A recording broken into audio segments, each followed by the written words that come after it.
नमस्कार दोस्तों, स्वागत है आप सभी का हमारे YouTube channel mirror mentor hub में। दोस्तों आज हम आपसे बात करेंगे एक सफल लीडर की, और सफल और कामयाब लीडर के अंदर क्या क्या क्वालिटी होनी चाहिए। दोस्तों आज उस पर बात करेंगे कि लोग उससे प्यार करें, उसकी इज्जत करें। इसके लिए यह समझना बड़ा ज़रूरी है कि लीडर बनने के प्रोसेस में कितना दुख सहना पड़ता है, और क्योंकि तकलीफ़ों का भी सामना करना पड़ता, और आपको मोहब्बत करनी पड़ेगी लीडर बनने के लिए। शुरुआती दौर में आपका इम्यून सिस्टम बेहद मजबूत होना चाहिए और अंत में सब अच्छा होता है। याद रखें, कामयाबी से पहले हमारी जंग कुदरत से होती है। कुदरत हमें बहुत कुछ सिखा देता है। एक लीडर की शुरुआती दौर में सब कुछ झेलना पड़ता है। लीडरशिप के 7 सिद्धांत जिसमें मैं आज आपसे बात करूंगा, इसलिए दोस्तों वीडियो को बिना स्क्रिप्ट किए हुए आखिरी तक जरूर देखें। सबसे पहले दोस्तों आपको यह विश्वास करना पड़ेगा कि हमारे अंदर एक लीडर छिपा हुआ है और उसको बाहर निकालना पड़ेगा। उसको बाहर निकालने की ज़रूरत है, उसको पहचानने की ज़रूरत है। आप दुनिया को फॉलो नहीं करेंगे, आप दुनिया को लीड करेंगे। इसीलिए आगे देखें, पीछे नहीं। याद रखें, आपको वह कभी नहीं मिलेगा जिसको आप चाहते हैं, आपको वही मिलेगा जिसके आप लायक हैं। दोस्तों लीडरशिप का अगला पॉइंट और बेहद ही इम्पोर्टेंट है। अगर आप चाहते हैं कि लोगों के बीच आपकी इज्जत हो तो आप गपबाजी से बचें। साथियों, महान लोग विचारों पर चर्चा करते हैं, औसत लोग घटनाओं पर चर्चा करते हैं, और बेहद मामूली लोग लोगों की ही चर्चा करते रहते हैं। इस समय सोसाइटी की सबसे गंदी चीज़ क्या है आपको बता दें कि गपबाजी, यानी बिना मतलब बिना मकसद बतियाते रहना। और तो और बड़े बड़े लोगों को भी मैंने यह करते हुए देखा है।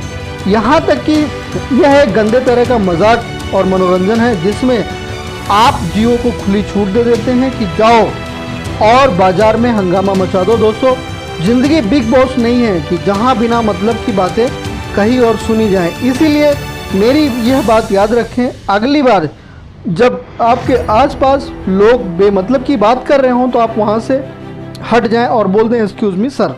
दोस्तों अगला जो पॉइंट हो बहुत ही इंपॉर्टेंट है। एक बड़ा लीडर वह कभी नहीं होता जिसके पास सभी जवाब होते हैं। बड़ा लीडर तो वह होता है जिसके पास सही सवाल का सही जवाब होता है। दोस्तों चाहे आपके पास सारे सवालों के उत्तर हों, लेकिन इम्पोर्टेंट यह है कि क्या आपके पास सही उत्तर है।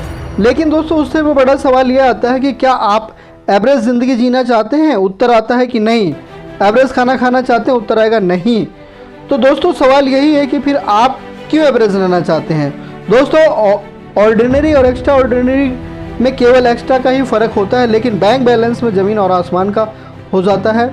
आज वादा करें कि हमें एवरेज नहीं रहना है। सही सवाल पूछें, नई चीज़ें सीखें, नया एक्सपेरिमेंट करें मेरे दोस्तों। अपने अंदर सोए हुए लीडर को जगाएं। लीडरशिप का अगला लाजवाब सिद्धांत मेरे दोस्तों दिल के बेहद करीब रहता है। हर पल हर मध्यम वर्ग के लोगों को सीखना चाहिए कि खूब पैसे कमाएं, क्योंकि बिना पैसे की कोई इज्जत नहीं करता। यार आपका ज्ञान कोई नहीं सुनेगा यदि आपके पास पैसा नहीं है।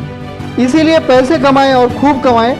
मैं तो यही कहूँगा कि रिच मैन होना हर एक व्यक्ति की नैतिक जिम्मेदारी है, क्योंकि यदि सारा पैसा अच्छे लोगों के हाथ में है तो दुनिया स्वर्ग हो जाएगी। एक बात हमेशा याद रखें कि हमेशा बड़ा सोचें, बड़ी चाह रखें। ईश्वर से जब मांगे तो बड़ा मांगे, ज़िंदगी चोरी चिंदी वाली ना हो, और छोटी छोटी चीज़ें शायद ना मांगे ईश्वर से, हमेशा बड़ा मांगे। क्योंकि किसी ने ठीक बोला है कि पैसा अंदर आवाज़ बाहर। जीवन बदलने वाला सिद्धांत बता रहा आपको। यदि साधारण आदमी से एक बड़ा लीडर बनना है तो कभी कंपैरिजन मत करें, क्योंकि ईश्वर इसमें भगवान का अपमान होता है। क्योंकि ईश्वर ने आपको बिल्कुल यूनिक ही बनाया। दोस्तों बस आप खुद को पहचानना शुरू कर दें और पहचानें, क्योंकि जो काम पेट्रोल नहीं कर सकता वो पानी नहीं कर सकता, और जो काम तांबा कर सकता है वो कभी सोना नहीं कर सकता। Comparison the kill Joy of achievement. बहुत ज़रूरी है समझना कि खुशी ख़त्म हो गई लोगों के चेहरों से, क्योंकि लोगों ने दूसरों की तुलना करना शुरू कर दिया है। इसीलिए किसी से तुलना ना करें दोस्तों। फॉर एग्जांपल अगर आपके पास होंडा सिटी है और बगल वाला मर्सिडीज़ लेके आता है तो दोस्तों कभी ना इस बात को सोच के दुखी हो उनके पास मर्सिडीज़ क्यों है, हमारे पास होंडा सिटी क्यों है। पहले होंडा सिटी का खुशी तो एंजॉय कर ले दोस्तों, मर्सिडीज़ का फिर आगे प्लान करना। इसीलिए किसी से कंपैरिजन ना करें दोस्तों। और thanks for watching of this video, और मिलते हैं फिर नेक्स्ट वीडियो में दोस्तों। Thank you so much.